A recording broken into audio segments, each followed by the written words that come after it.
Hello good people, কেমন আছেন সবাই? আসসালামু আলাইকুম। আশা করছি সবাই ভালো আছেন। আর আলহামদুলিল্লাহ আমিও ভালো আছি। আজকে প্রায় ১.৫ বছর পরে একটা ভিডিও নিয়ে আসলাম। ভিডিও নিয়ে আসলাম বলতে ১.৫ বছরের মধ্যে টুকটাক রাইড শেয়ার করেছি, কিন্তু ভিডিও করা হয়নি। সো আজকে হঠাৎ করে আবার ভিডিও করার জন্য বের হলাম। ছিলাম জগন্নাথ ইউনিভার্সিটির সামনে, সেখান থেকে একটা রাইড রিকোয়েস্ট পাইলাম। উনি আছে হচ্ছে লক্ষ্মীবাজারে। সেই মুহূর্তে যাচ্ছে ওনাকে লক্ষ্মীবাজার থেকে পিক করার জন্য।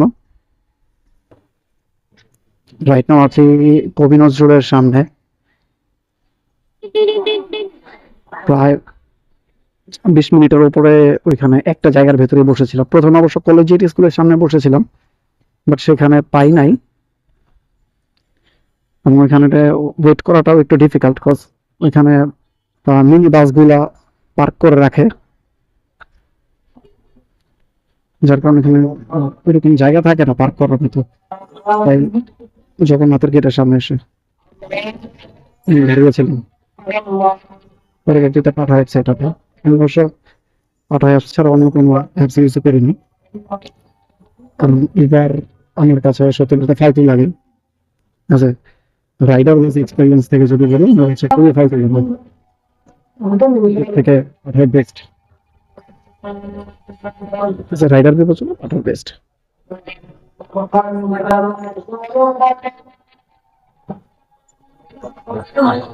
এই জায়গাটার মধ্যে চলাচলটা আমার জন্য সবসময় বিরক্তিকর।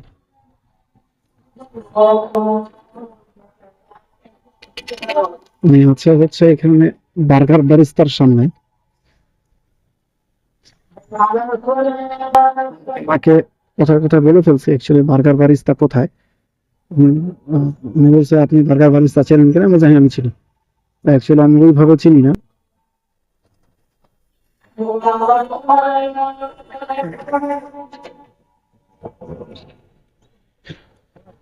তো আমি গেস করতে পারছি যে এই এরিয়ার ভেতরে এর আশেপাশে আছে অথবা কোথাও।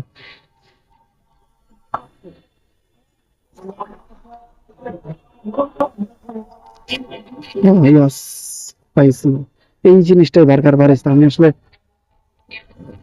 এই বিল্ডিংটাকে এই নামে খুব একটা চিনি না। ওখানে একটা ভূতের আড্ডাটা আছে, এই ভূতের আড্ডাটা খুব জনপ্রিয়।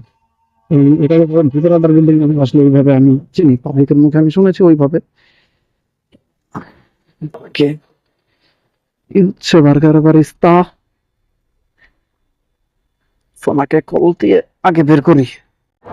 আসসালামু আলাইকুম ভাই, এই যে বার্গার ব্যারিস্তার উল্টো পাশে আছি। জি ভাই, বার্গার ব্যারিস্তার উল্টো পাশে আছি, কোথায় আছেন?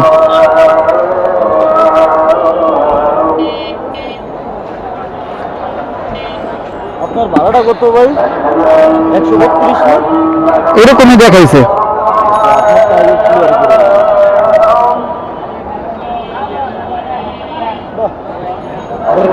এখন তো আর দেখাইতেছে না, অবশ্য তখন দেখাইছিল মেবি। বুঝিনি। মানে এখন আর দেখাচ্ছে না, ওয়েটিং দিছি না, এখন আর দেখাচ্ছে না। বিড়ি নিয়ে আসি।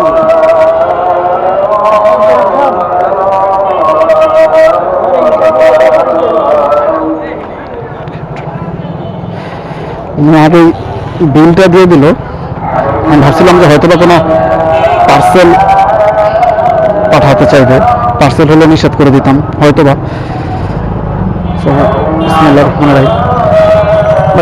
পার্সেল নিতে, পার্সেল না উনি নিজেই যাবে।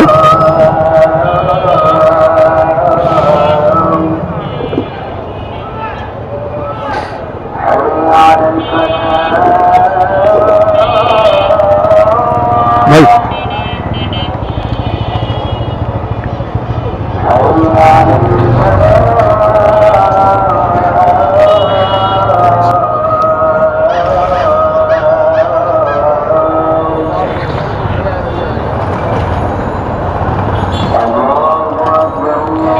ওদিক দিয়ে বেরিয়েছে নাকি?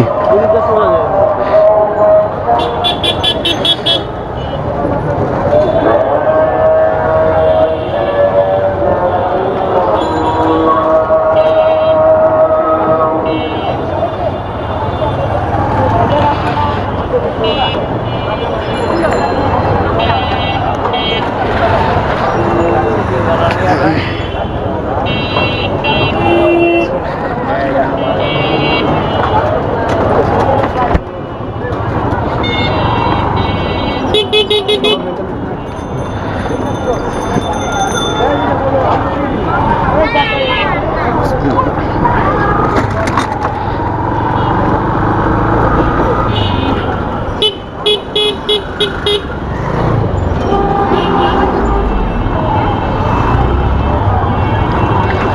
আচ্ছা, অলরেডি ওনাকে পিক করে নিছি।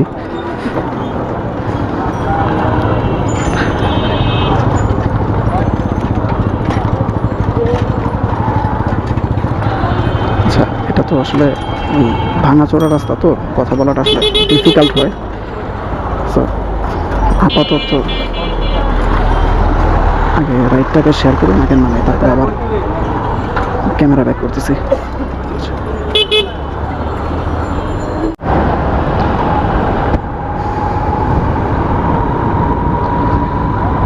তো লক্ষ্মীবাজার থেকে যে ভাইরে নিয়েছিলাম, ওই ভাইরে নামাই দিয়েছি হচ্ছে সিদ্ধেশ্বরের এখানে, সিদ্ধেশ্বরী কলেজের সামনে। ওইখানে নামাই দেওয়ার পরে প্রায় 20 মিনিটের মতো অপেক্ষা করছি, বাট ওইখানে কোনো প্রকার ট্রিপ পাই নাই। এরপরে চলে আসছিলাম বাংলা মোটরে। মোটামুটি এখান থেকে মতিঝিলের ওইদিকে ট্রিপ পাওয়া যায়, বা ধুলাইপাড় জুরাইন ওইদিকে টুকটাক অনেক ক্ষেত্রে ট্রিপ পাওয়া যায়। সো ভাবছিলাম হয়তো বা কোনো একটা ট্রিপ পেয়ে যাব, কিন্তু আনফর্চুনেটলি টোটাল পুরোটা মিলে প্রায় 1 ঘন্টার মতো অপেক্ষা করছি, কোনো প্রকার ট্রিপ আসলে আর হয়নি। তো তার জন্য চিন্তা ভাবনা করলাম যে আর বসে না থেকে বাসার দিকে চলে যাই। প্রায় 10টার মতো বাজে এখন। তো আজকে ঘটনা যেটা দাঁড়াইলো, প্রায় 1.5 বছর পরে বের হয়েছি। 1.5 বছর পরে রাইড শেয়ারিংয়ের জন্য বের হওয়ার পরে আমার আর্নিং দাঁড়াইছে এক ট্রিপে 132 টাকা। এই হচ্ছে বর্তমানের পরিস্থিতি রাইড শেয়ারিংয়ের। জানি না এইটার জন্যই এরকমটা হয়েছে কিনা, কারণ হয়তোবা এখন রাত হয়ে গেছে, এই কারণে হয়তোবা মানুষজন অনেকটা এঙ্গেজমেন্ট কমে গেছে, মানুষজন কম, তার জন্য হয়েছে কিনা তাও জানি না।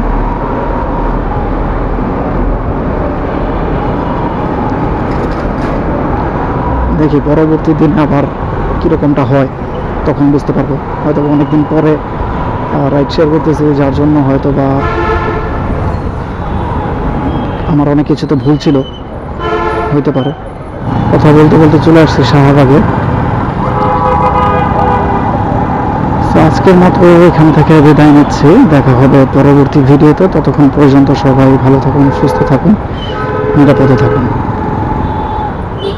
টাটা, আল্লাহ হাফিজ।